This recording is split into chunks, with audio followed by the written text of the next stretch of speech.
here we are live right now, and British punctuality.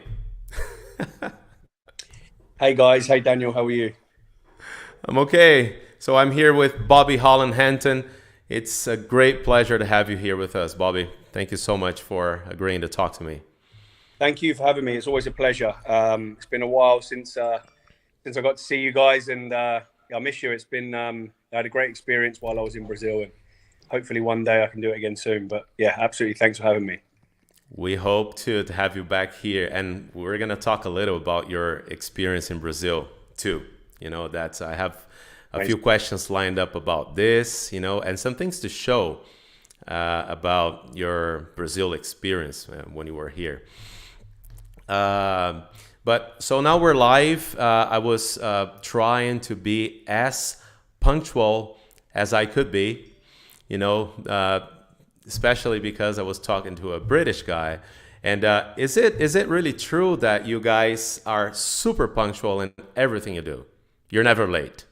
Um, look, we try not to be. I certainly try not to be late. I get a bit anxious. I think the anxiety, takes over if I'm late, if I'm not somewhere where I'm supposed to be.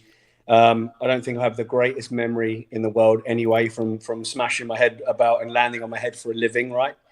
So I think that I have to write down notes in my diary to make sure I know exactly what I need to do that day and what time. So I try and be as punctual as I possibly can. Okay, okay. Still on punctuality, because this is one thing that Brazil and probably the whole world see British people as being punctual because of the whole reputation, the Big Ben, and all that. So, and Brazilians, I don't know if you noticed that while you were here, but we don't have the best reputation for being punctual. And did you notice a difference between punctuality in your culture and traveling around the world? I think my experience in Brazil, there was nothing that was stand out. I think you guys were absolutely amazing.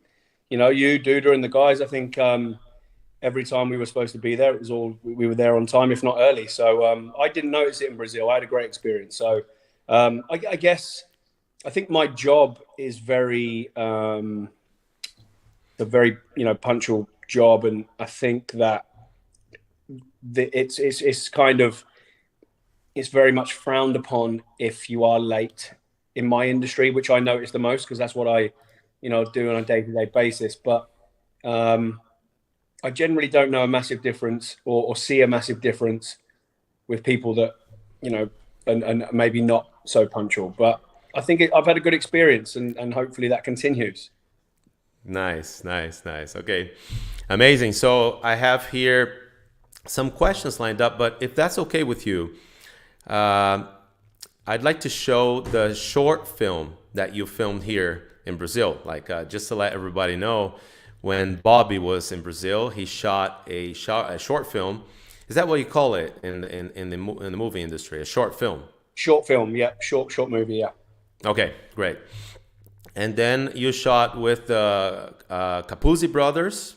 So let me put the names here. The name of the short film was Thirst, and you shot with the Capuzzi brothers, who also directed it. Duda Nagli acting, and Renan Medeiros, one of the another, like, he's a Brazilian stunt double, an action performer too. So I would like to show that right in the beginning of our talk here, because it shows your experience as an actor too, and also a Brazilian scenario around. Is that okay if we show that? And then you can comment. I have a few questions about that experience. Absolutely, I'd love you guys to show that. That'd be great. It'd be good to see it again. It's been a while, so absolutely. Okay, so let's watch it. I'm gonna add it here. Let me get. I'll share my screen to the YouTube page. Okay. Okay, here it is.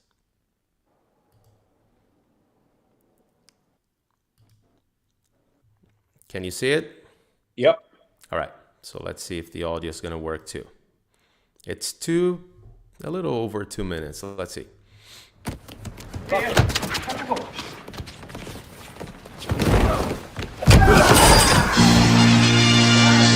Thirst.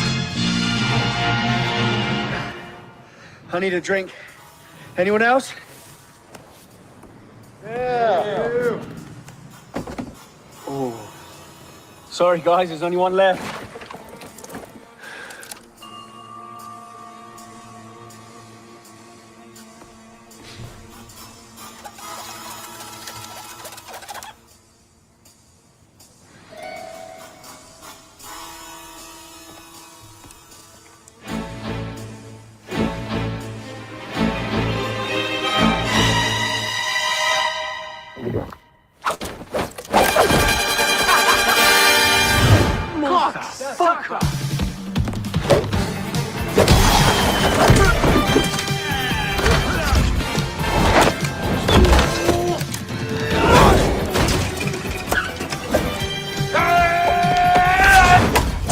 Thanks.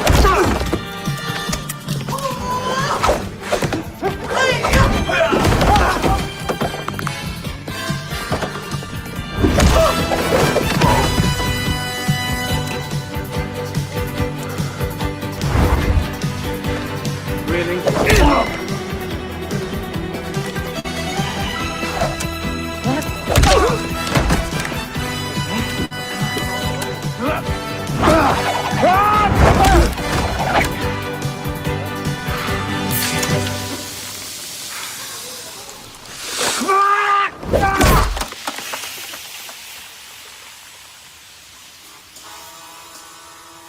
All right. That was amazing. That was like shot in record time, wasn't it? It was shot in record time. It was amazing, working with the Capuzzi brothers and, Duda and yourself and Renan, and it was such an amazing experience. I mean, we I arrived and we got straight into it. We had a busy schedule and we had lots to do. And that was definitely one of the highlights of my trip in Brazil. It's such fun working with those guys and the brothers, everyone. They're so talented. I really, really enjoyed my experience, and I love the final edit of that short movie. It's fun, really fun. It's amazing, and it's a good piece of memory to keep, from your stay and experience in Brazil, right? Absolutely. And where we shot, in Sao Paulo, that was such an amazing location to. The artwork around around that little football, five-a-side pitch. It was really, really good. It was amazing. Awesome. Tell me about the experience. You went to Danilo Gentile's show called The Noite, right? And he dedicated an entire, show, an entire program to your interview. And that's not very common. So how was it to speak to a Brazilian TV host of that caliber in Brazil? And how was how did you view the show, the questions, the response from the audience? I mean, the audience were absolutely amazing. Everyone in Brazil, the whole experience I had, incredible. So friendly and warming and really made me feel very, very welcome. It was a great experience. The show was so much fun as well. And he was amazing. He really was absolutely amazing and good fun. And during we did the whole bullet reaction and right at the beginning, I punched him. It was amazing. He took a great reaction. He really went for it. Gave it 100%. And he absolutely made me feel welcome. Everyone did. I think that experience I had in Brazil, it's probably hands down one of the best experiences I've ever had working abroad. And just the response and everyone. How welcome they made me feel. It was just amazing. It was really great. And that's why I keep saying, I'd love to come back and do something like that again with you guys and see you all. And, it was just so nice to be welcomed in such an amazing way. Great.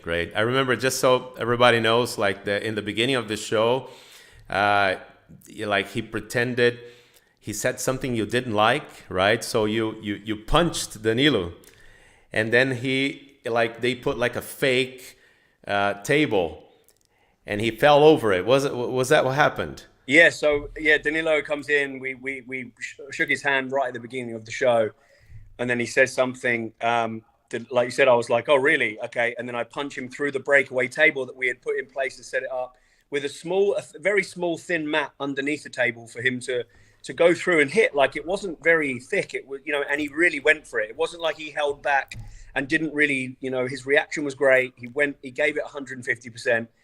And I was just like, wow, this guy's amazing. And then we did some bullet hits afterwards, and it was so much fun. And it was so amazing. Like you said, I didn't realize before that, that's not something that happens all the time, that dedicate the whole show to something. So I felt really, really special for that. And, I'm very grateful. It was a lot of fun. Cool. Yeah, that was amazing too. Oh, and guess who's ready to join us right now, for a conversation? I can see Duda. Duda's backstage right now, just waiting to join, I don't know, should we let him? One and only. We have to. We have to, So, ladies and gentlemen, we have now Duda Nagli joining this conversation in English. Duda, are you ready? Thumbs up if you're ready. Okay, let's go. I'm gonna bring Duda in too. Hey, mate. Hey, buddy. I miss you. Miss you too, man. How are you, buddy? You good? Good, very good. And you?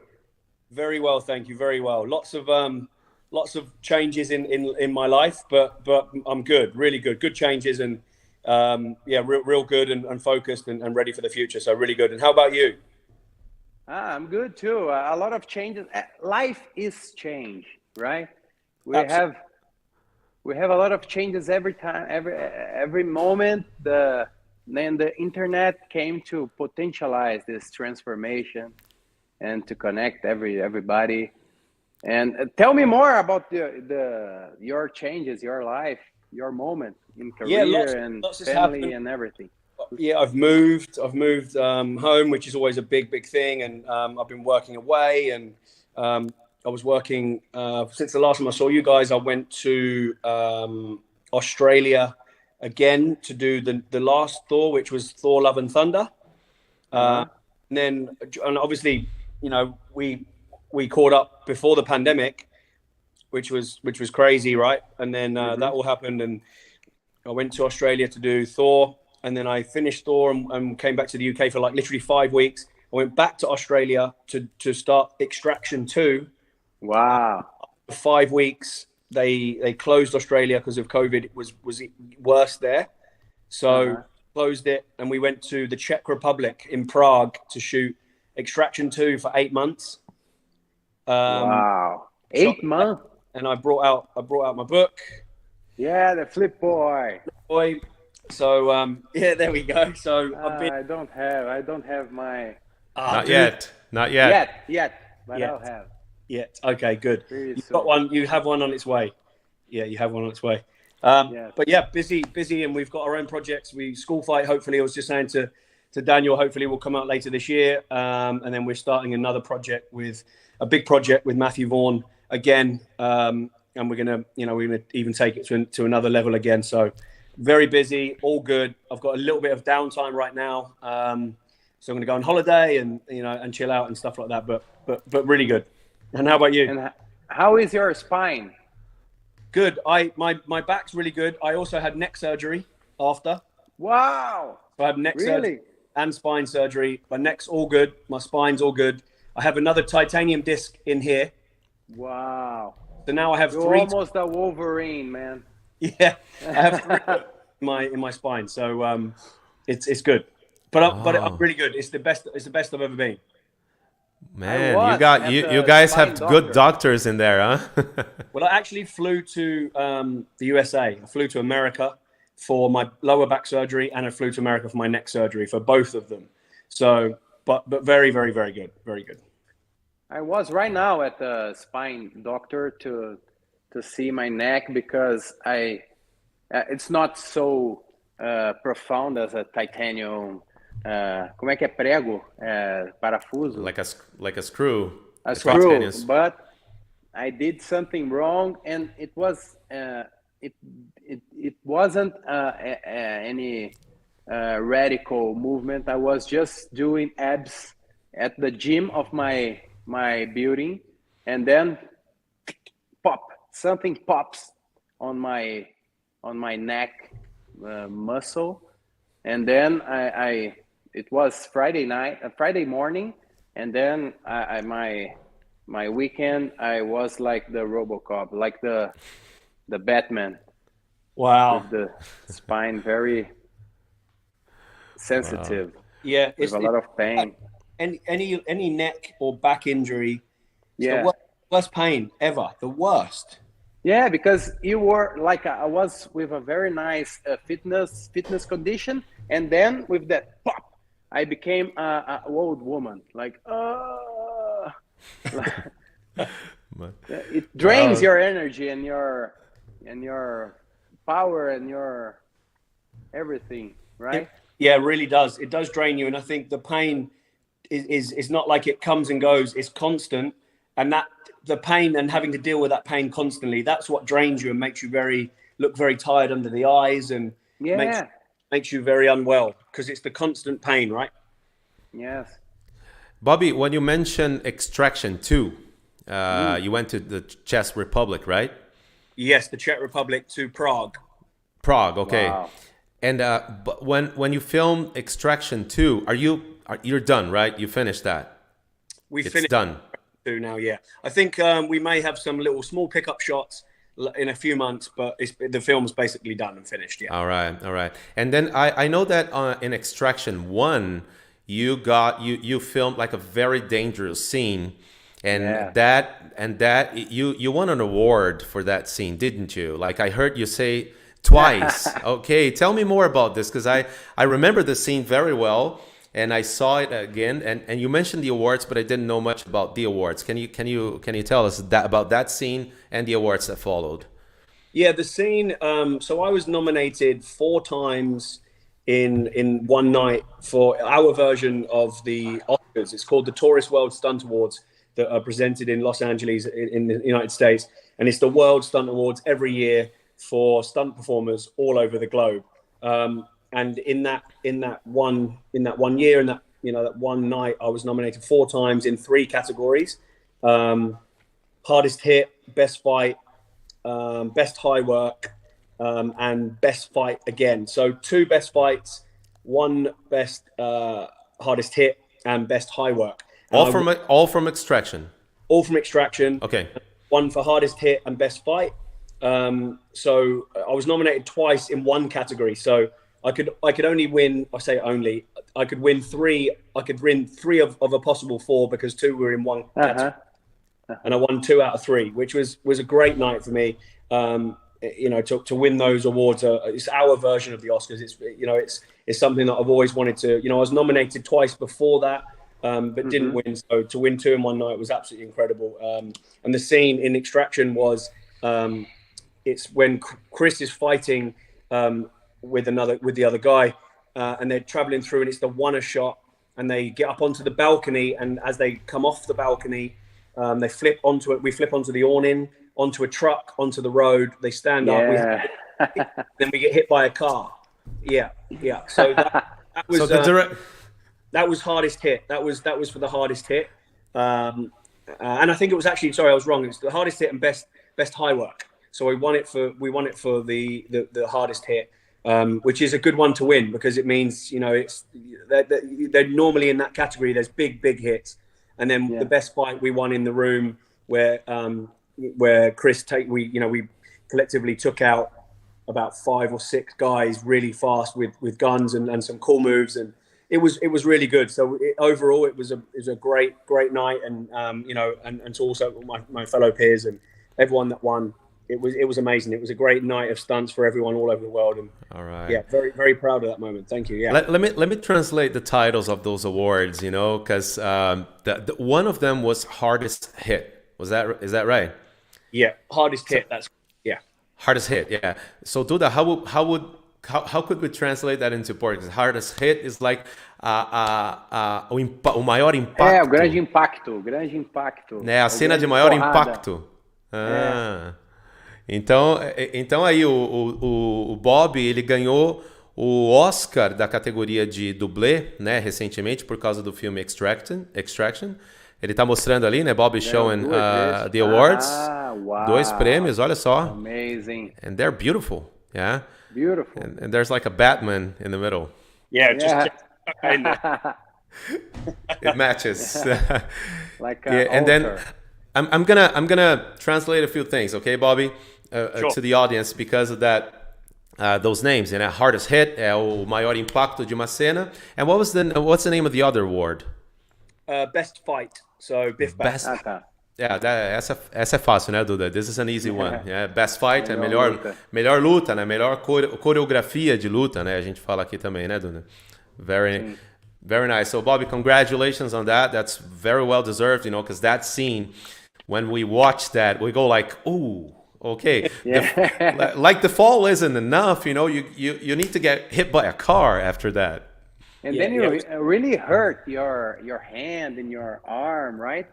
Was Yeah, that ripped really open my hand and risky? ripped. It was quite a big show of hits and bashes and crashes and grazes and bruises for sure. It really was. But I look back now. I'm very, very proud of that film and very proud of the team and the director, and Chris was unbelievable in that movie. And I think people are going to be very, very pleasantly surprised for the next one as well. There's so much action again, and everyone pulled it out of the bag.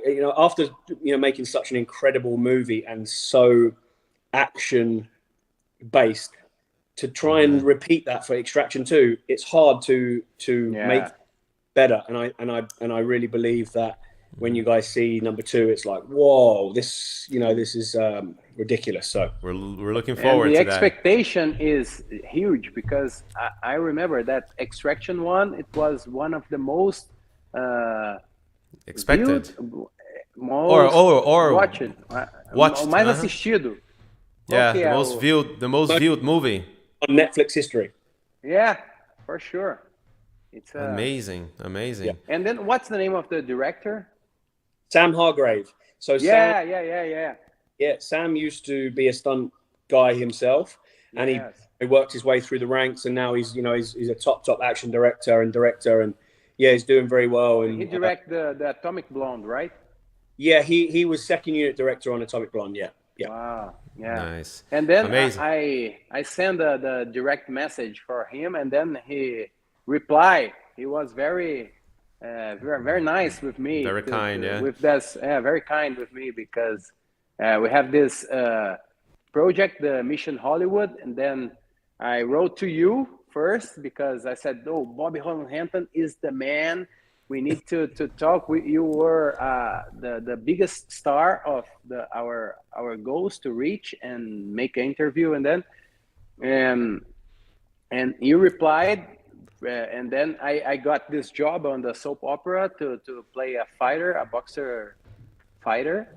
And then I used to show you my scenes and my rehearsals. And then you replied, "Oh, legend, it's amazing." And then we, Bonacci and me were at the class here on this table here. On that table, yeah. On that table.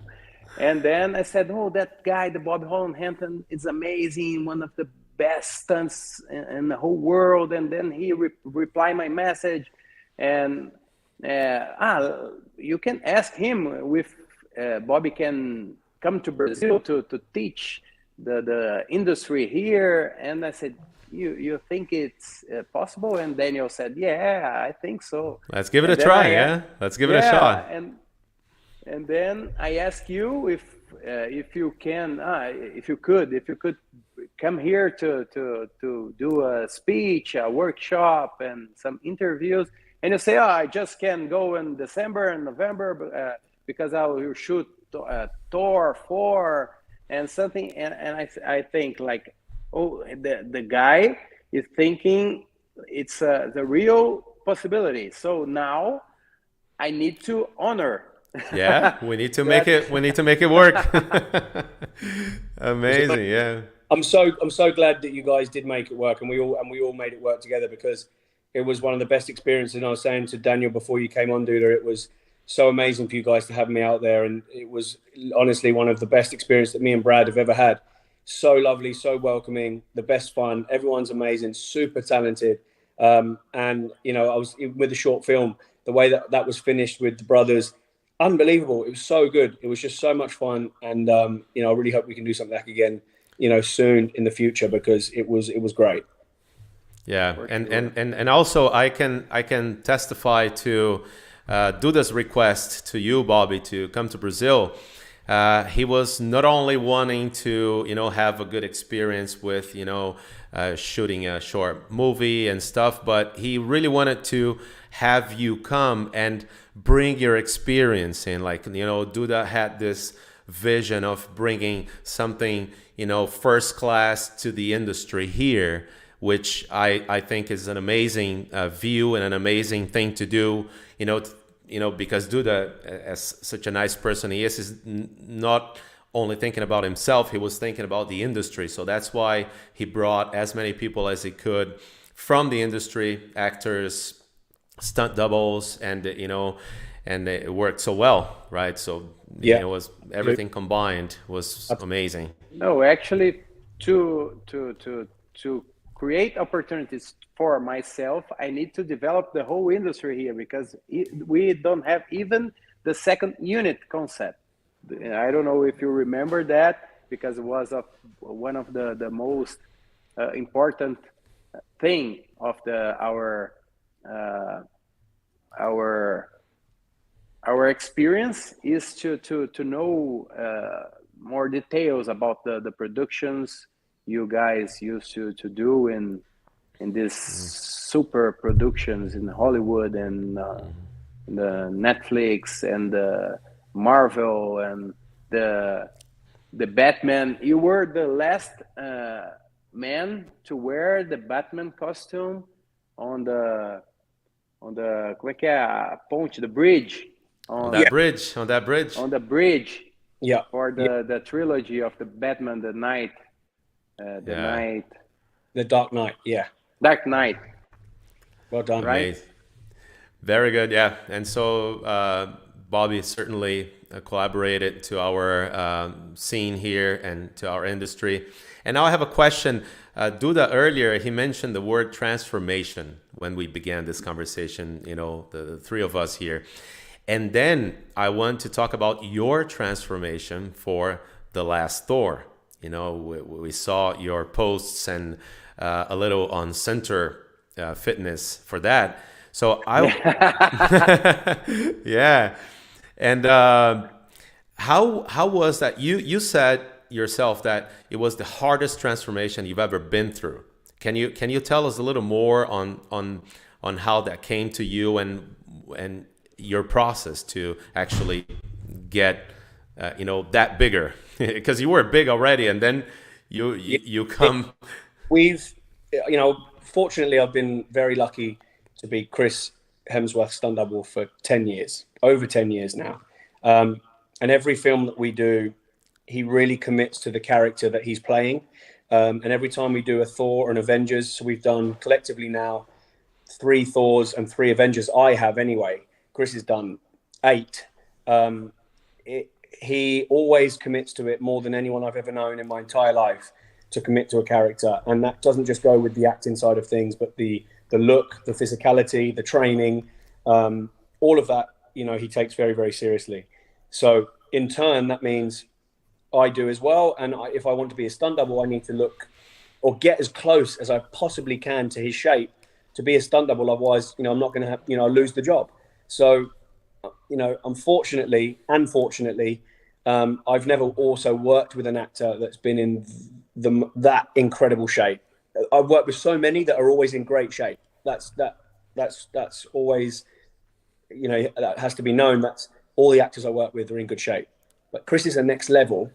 And every time we do a Thor and Avengers, I'm naturally smaller anyway than he is. I'm 6'1", he's 6'4" in the costume. So I have to wear lifts in my shoes to get anywhere near his height and train like a madman. So Thor 2, Avengers 2, Thor 3, both of the last 2 Avengers, Infinity War and Endgame, we trained like mad. We got into great physical shape. I thought, for me, it was the best physical shape I'd ever been in. Then we get to getting ready to start Thor 4, Love and Thunder, and COVID hits. So it pushes everything back. And during that period, we did a lot of work together over FaceTime and Skype, and over, I'm working on, programs for Centre and working with Centre and how we're going to, get better and progress all of those things.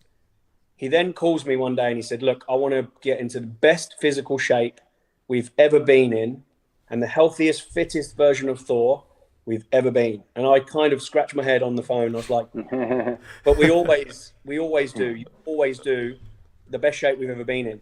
Yeah, but I mean more. And I'm like, how much more can we go? But he's so focused and vision. So once I saw him start training and we would FaceTime each other and train over the phone, and we'd come up with different ideas and different ways of training, we both motivated each other, and he got into the best shape I've ever seen, which in turn made me want to get in the best shape I've ever been. Lowest body fat percentage ever that I've ever had. And we got into the most incredible shape. And that's where it came into, it came hand in hand with Center Power, which was the Thor program that we then brought out for Thor as a, it's part of the movie, and it's part of the, it's part of Chris's transformation, my transformation. And it was called Center Power, and it was for people to get into Thor shape, if you like. So I think when you always, I've always been proud of what we've done and the shape that we've got in, but that was kind of the next level. And I think just by focusing on that and believing in each other and believing in him, we could get to that next level. And we really did. And it's like, okay, well, so, the world's the limit, right? Wow. That's amazing, man. And it's so great to have you sharing these details when you talked to him first, and then he had this vision, and it took you a while to grasp, what he had in mind, right?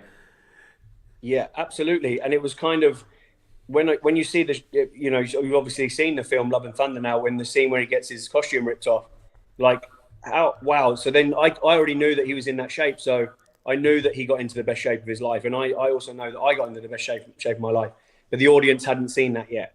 So it just goes to show how hard that man works, and how hard we all work together, and how hard we work as a team and a group to bring Centre to life and try and share Centre with as many people around the world as we possibly can.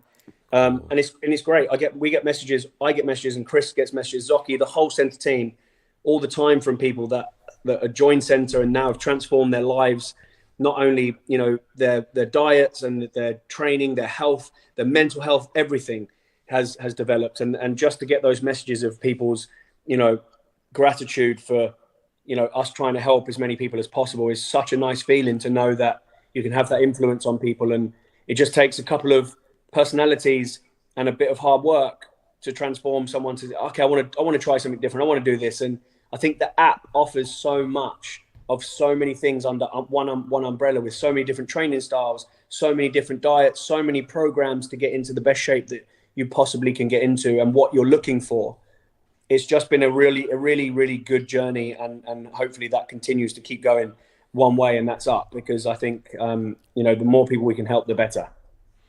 Amazing, Bobby. Thank you. Nice. Thank you for sharing that. That's great. Daniel Bonacci is doing that's fasts for 72 hours without eating anything, just water, right?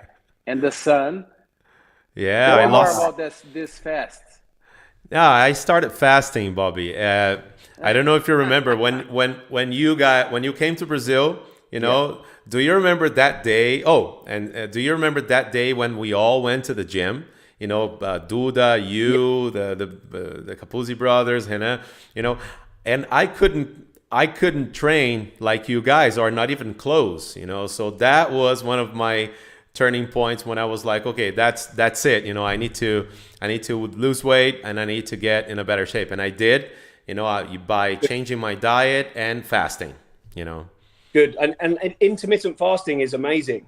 It really, really is good for the body. And, Chris has been trialing out different things here and there. And we always try different things to see how it works. Trial and error, really. In intermittent fasting, if you can try and not eat before 12, and then you eat for an 8-hour period, you don't eat solidly for 8 hours, but that's when you eat in those 8 hours period. and then you don't eat again till 12 the next day. And it really does help. There's been proof, some scientific proof that it helps with everything, your heart, it helps with general health, mental, sleep, everything. Immunity. It's really, really positive outcome. So if people can do it, and because it's a very strong skill and a mental kind of, if you eat, and if you can't eat, because you keep telling yourself you can't, but once you get into the routine, which I'm sure you did, Daniel, you start to get used to that. Your body gets used to that, and it starts to not think about food before 12 o'clock, right? Exactly. And then you show who's in control, right? Your mind gets stronger. You show your body who's the boss, who's in control. And after intermittent fasting, I started long fasts. So I did 2 day, and then 4 day, and then 7 day, and then a 10-day fast. only drinking water, which was my limit, which was my record.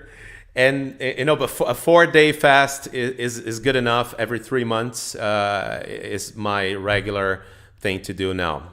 So when you come back to Brazil, my friend, I will join you guys in the workout. That's incredible, man. That is some serious mental strength. And I think if you can push yourself to limits, it makes you open up and believe that you can do other things that you might not think you could have done before. Like to think about a 4-day fast, a 10-day fast just doesn't even compute in my mind. I'm like, I can't do that. But it's proof that if you put your mind to something and you prove that you can push yourself, that you've been there before, you can go one step further, and before you've gone 4 to 10 days, which is incredible. So that's an amazing achievement, dude. Well done. Yeah, thank you. And I'll join you guys in the next workout. I have a question from the audience here. Let me put it on the screen here.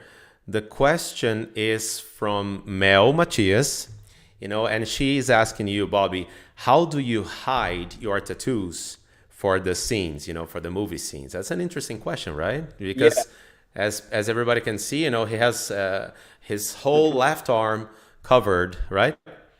Yeah, whole left arm is covered. And what we do is when I turn up to a film, the makeup department, they don't like me very much at the beginning. But after a while, they really get used to it, because we have to cover it nearly every day when we start shooting. We could be shooting for 4, 5, 6 months sometimes. So by the end, there might be 2 makeup artists that have got a technique that they've got really, really good. And they cover my whole arm with makeup in like half an hour, covered. It lasts because they put a special spray on it afterwards to make sure it doesn't come off. If it sweats, it still doesn't come off. And then at the end of the day, it's a lot of hot towels and another liquid that brings it off. So they do wash it off. To wash it off, after the day. Like a solvent. They do a really good job of putting it on and taking it off. The makeup department are phenomenal. Very good. You push them to the limit, right? Yeah, exactly. Yeah, when they saw Bobby, they were like, we need to develop some new techniques now. Amazing. Another question here is, you just mentioned your transformation to keep up with Chris Hemsworth physique, for the new Thor. And some people are asking if you did you also have to keep up with Chris for the overweight Thor? This is a great question, because when we found out in the script that Chris becomes Fat Thor, I was so excited. I was like, yes. That means we can eat pizza and ice cream and not have to worry, and we can drink beers. But that unfortunately was not the case, because we shot Avengers Infinity War first and then Endgame after. When we started, before we finished Infinity War, there was some flashback scenes, and then when we were shooting Endgame, there were flashback scenes to Infinity War when he was slim. So for the flashback scenes, we had to be in shape. So we could never get fat. So Chris and I had fat suits. I had a stunt version which was lighter, so I could get thrown around. It was still really tough. I felt like just a big blob trying to do stunts. But unfortunately we didn't get the chance to go too crazy with pizza and ice cream. That's great because we'd have a bit of good food, you know, pizza and ice cream. But it was a great question because I was really looking forward to getting fat for the first time in my life, but it didn't work out. It was and all do you about still have the costume with you? the fat suit. Souvenir? No, I don't. It was very come on, man. yeah, it's so difficult to get. You know, Marvel have they lock that away in a vault, and it's that stuff's memorabilia that they keep, and you can't get. So, yeah. Unfortunately, not. No. Let me translate. Let me translate something for our audience here. You know, because of this question, you know, if he had to keep up with Chris for the overweight Thor. He mentioned a fat suit, and that's an interesting name, right? So what you call the fat suit is actually that, you know, that artificial belly that you wear, right? Something like silicone or some kind of rubber. Yeah, when Chris did his main scene, when his t-shirt was off and his chest was bare, that's like the prosthetics team. They make that suit like to look as real as they make it look, and they make under his chin, on his arms, under his arms. They do a really fantastic job, and it takes hours to perfect that. But when there was, you know, so Chris had to wear that every day. But for me, it was for me it was like a light kind of like, you know, like what you fill a pillowcase, pillows.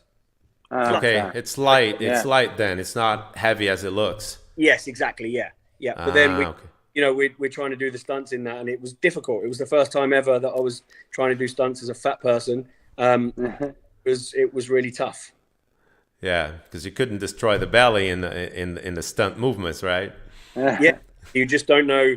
You think you can, even though you thought it was going to be light. It was a lot heavier than I actually thought it was going to be. Because once you put the costume on, then you put your harness, your stunt pads, then you put the actual Thor costume and the cape. Then it becomes really heavy again. I can understand. How much is it weights? Like 10 kilos? I'm trying to think how heavy Chris's was. Chris's was way heavier. So I want the costume and the protection stuff that you must wear to do that jumps and the movements. Yeah, I mean, we have like back pads, we have the like motorbike back pads. So they're not that heavy. They're fairly light. Knee pads, elbow pads. But it's when you start adding things, it becomes heavier and heavier and heavier. So, I mean, just the cape, the Thor cape alone was something crazy, like 8 kg or 10 kg, just the cape alone. Wow. That's pretty heavy. Yeah, heavy.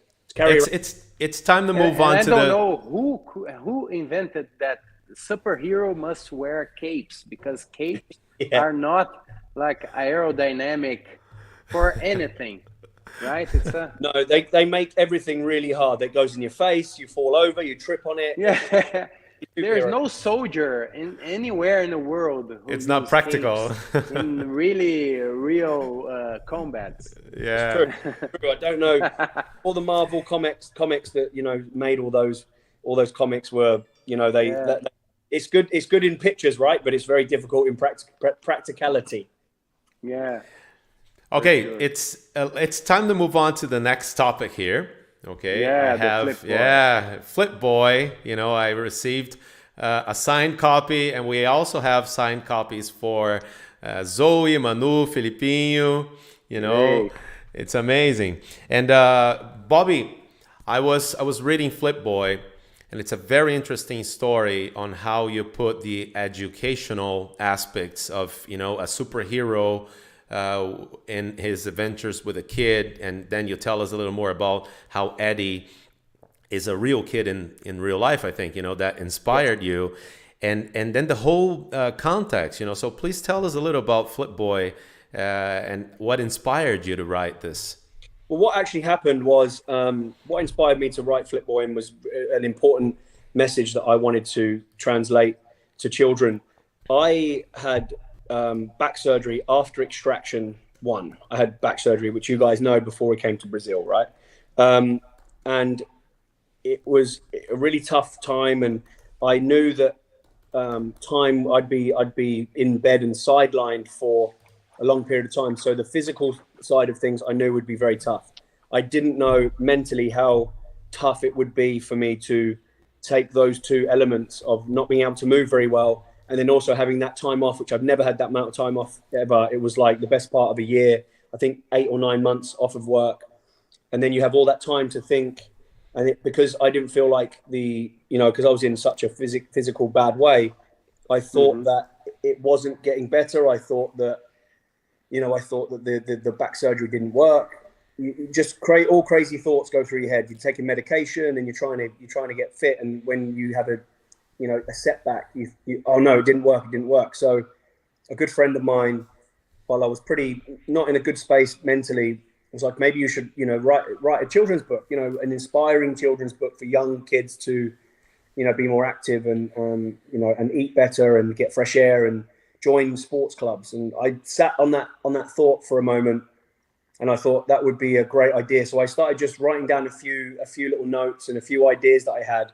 And then that escalated into me really, really focusing on that, being very passionate about that, and thinking, look, that would be a great idea for me to try and teach or help young children, inspire them, motivate them to be much more active. I think today's society is very much easy for kids to pick up iPhones, iPads, and that's fine. This is the way that the world is now. That's okay. But I think we need to find a balance of using that and also being physical and eating better and having knowledge of what training for the body and getting fit, what it can mean and what it can do, not just physically, but what it can do mentally as well. So it really pushed me on to focus on that idea. It took my mind off of my injury and my back and really helped me move forward. And I was inspired by my little nephew, Eddie, is my sister's little boy, and my stepdaughter, Taylor. They both, with experiences with both of them in life, inspired me to write that book and try and get across the message to kids that it's okay to pick up a phone and the iPad and be on that for an hour or half an hour or whatever it may be, but then make sure that you also do a bit of training and basic exercise at home and little circuits at home, and during COVID as well. And we don't know when that may happen again. So if we can educate young children to be a bit more, sophisticated in the mind about how the body works and how, how physical stuff and sport can help the body and help the heart and help the brain and help you become fitter. I think it'd be important to help a lot of children to, when we were all kids, we would be outside running around all day until it was dark.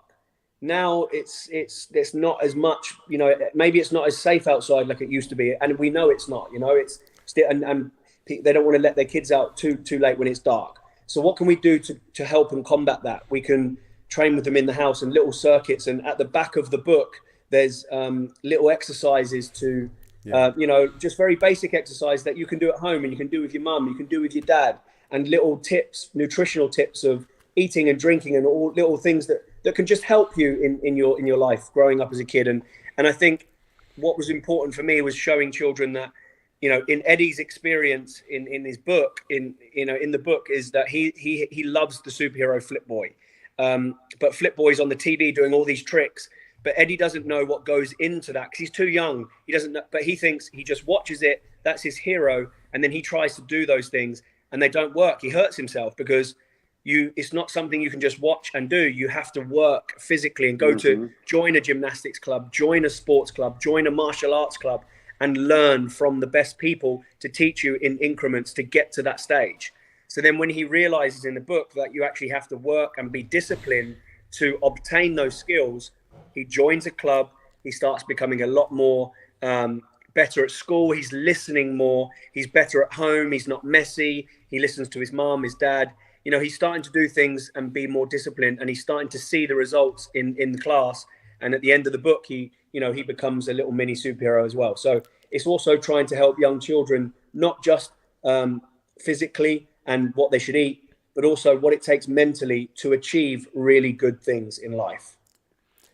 That is an amazing combination. Like, I love the way you put the balance, balance is probably my main philosophy in life, is to balance out everything. So instead of just saying, this is this is bad, don't do this, and this is okay too. Everything is okay if we can balance out, so you can be on the iPad for a few, for a couple of 1 hour or so, but then go exercise and go improve your diet and your nutrition, which is here too. Like, it's not only exercise, but also some healthy diet, tips too. And then when you combine superhero and dreams and inspiration with practical, tips and practical teachings, that's an amazing legacy for the kids, right?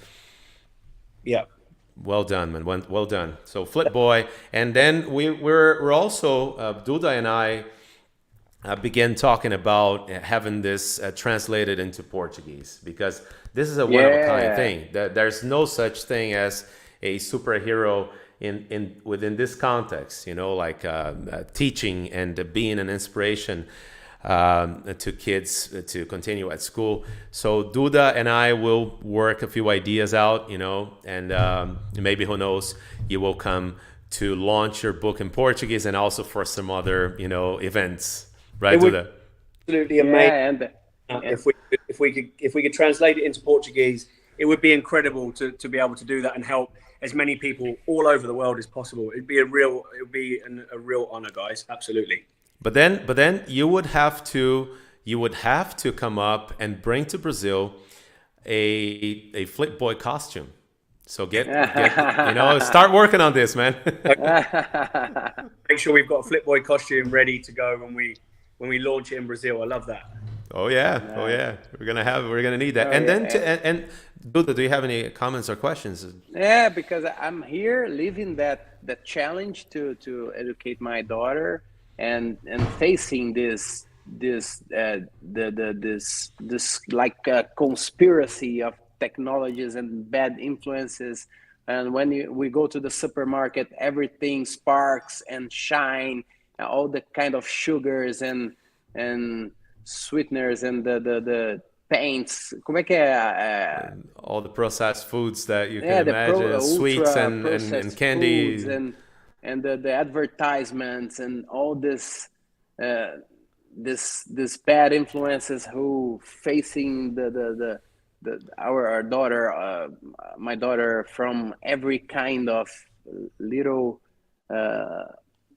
when she turn on her iPhone or to go to the mall and the other kids, the influence of other kids and members of the family, and that kind of a grandmother try to say spoil the kids with everything they want, right? With this a lot of sugars and then the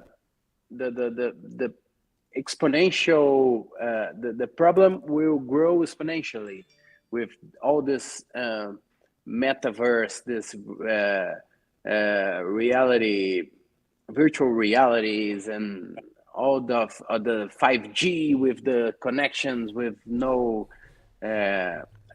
latência, very fast connections, the Internet of Things, Internet of Body, and then we need more than ever to look to connect the physical, because the healthy and the happiness, it's all connected, the body and the spirit and the mind and the movement, everything is connected. There is no different kind of healthy and happiness.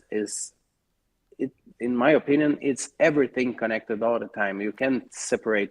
There are some illusions because of the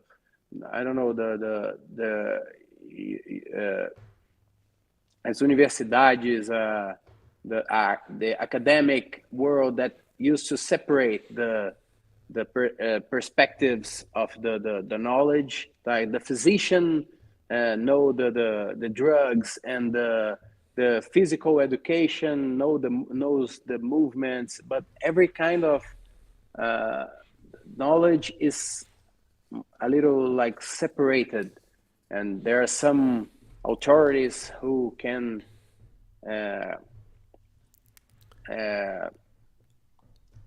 like control the the academy and the see and what we don't see and what we learn, and there's a massive control there for sure.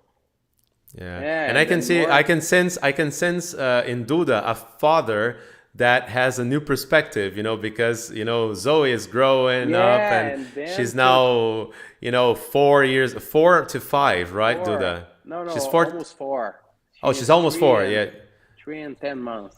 Yeah, you see, so new preoccupations coming up, to the father Duda, right? And now she's asking everything to me, like, why this is work like this, and why like that, and now I need to teach her and to explain everything to her, and without that good examples, it's harder. It's harder. Really harder.